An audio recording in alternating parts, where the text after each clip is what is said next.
क्या आप भी उनमें से तो नहीं जो रात को देर तक जागते रहे हों, घंटों एकांत में बैठकर एक ही बात को अलग-अलग मतलब निकाल कर कि नहीं मैं तो कुछ और ही कह रहा था, मेरे कहने का मतलब ये नहीं था। यदि सोच रहे हो तो इन सब का एक ही मतलब है, ओवरथिंकिंग। कब एक सोच हजार सोचों में बदल जाती है और हम अपनी ही सोच के कैद हो जाते हैं। ओवरथिंकिंग वो दुश्मन है जो दिखता तो नहीं है पर चोट बहुत ज़्यादा देता है। आपने खुद ये कभी नोटिस किया होगा कि मान लीजिए आपके साथ कोई एक प्रॉब्लम आई, लेकिन आप पहले से ही सोच रहे थे कि भाई ये अब क्या होगा, कल क्या होगा? ओवरथिंकिंग से आप ये सोच रहे थे कि नहीं ये प्रॉब्लम्स तो बहुत बड़ी होगी, लेकिन वास्तव में वो प्रॉब्लम तो इतनी बड़ी थी ही नहीं।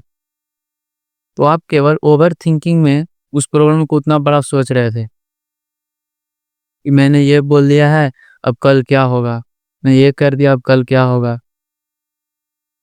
लेकिन नहीं, वो प्रॉब्लम वास्तव में बहुत ही छोटी होती है और आप खामखा उसको बड़ा बनाते जाते हो ओवरथिंकिंग कर कर।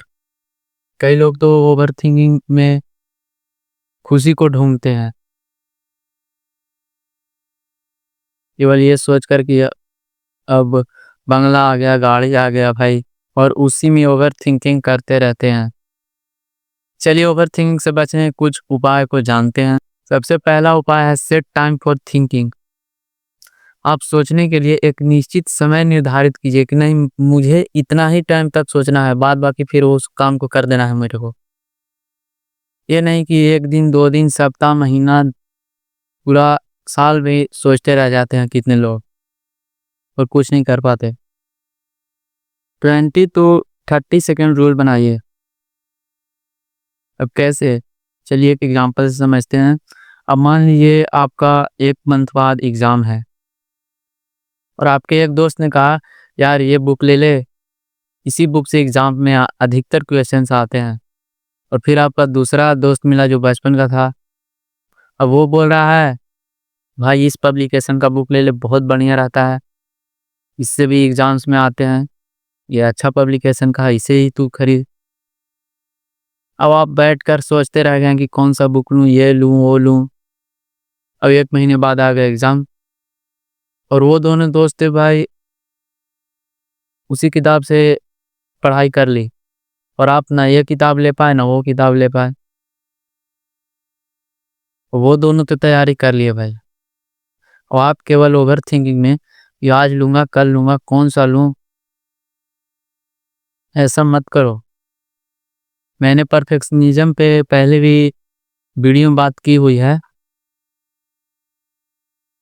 कभी भी आप परफेक्ट बनने का प्रयास मत करो। मैंने इस पे पहले भी कई वीडियो में बात किया हुआ है कि नहीं करना है तो परफेक्ट करना है, नहीं तो करना ही नहीं है। और इसमें आप सोचते रहो कि स्टार्ट करूँ या ना करूँ? परफेक्ट नहीं हुआ तो लोग हँसेंगे, लोग क्या कहेंगे? कहने दो, क्या होगा? भाई मैं ये एग्ज़ाम में नहीं बैठूँगा, फेल हो जाऊँगा। तो परफेक्ट आप नहीं बन पाओगे यार। परफेक्शनिज़्म के पीछे मत भागो। ये नहीं कि परफेक्ट चाहिए, नहीं होगा। और परफेक्ट के पीछे आप कुछ शुरू तक नहीं कर पा रहे। ओवरथिंकिंग में आप लगे पड़े हो कि परफेक्ट नहीं हुआ तो क्या होगा? ये नहीं हुआ, वो नहीं हुआ। तीसरा नंबर पॉइंट है राइट प्रॉब्लम। अपने प्रॉब्लम को एक पेन और एक कॉपी लो। अभी यदि पेन कॉपी नहीं लेकर बैठे हो आप तो मोबाइल में ही कमेंट में ये पिन करो कि हाँ, मैं अभी से ही अपने प्रॉब्लम्स को, अपने ओवरथिंकिंग, जिस टॉपिक पे ओवरथिंक कर रहा हूँ, मैं उससे पहले लिख लूँगा। ये सच्ची बता रहा हूँ, बहुत बढ़िया ये टॉपिक होने वाला है। किसी भी टॉपिक पे यदि आप ओवरथिंकिंग कर रहे हो, तो सबसे पहले उसे लिख दो। अब मान लो आप पढ़ाई कर रहे हो या कोई भी काम कर रहे हो, मैं केवल पढ़ाई का नहीं कर रहा हूँ, कोई भी काम कर रहे हो आप और किसी भी टॉपिक पे आप सोचने लगे, सोचते जा रहे हो, सोचते जा रहे हो।